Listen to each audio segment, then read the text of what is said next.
Friends, welcome to delta news. Kollipara మండలంలో ఉచిత ఇసుక పాలసీ కింద నడుస్తున్న ఇసుక రేవులను మూసివేసినట్లు తహసీల్దార్ జి సిద్ధార్థ తెలిపారు. పర్యావరణ నిబంధనలతో పాటు వర్షాకాలం వచ్చిన నేపథ్యంలో ప్రభుత్వ ఆదేశాల మేరకు ఇసుక రేవులను క్లోజ్ చేసినట్లు చెప్పారు. ప్రభుత్వం విడుదల చేసిన జివో నంబర్ 66ను అనుసరించి అక్టోబర్ 15 వరకు ఇసుక రేవులు మూసి ఉంటాయన్నారు.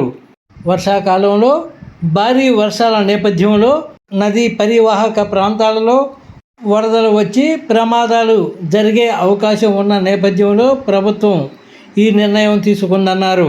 ఇసుక రేవులను పరిశీలించిన వారిలో మండల ప్రత్యేక అధికారి Abhinav, incharge MPDO CH Bhargav, deputy MPDO Danayya, Kollipara SI NC Prasadulu ఉన్నారు.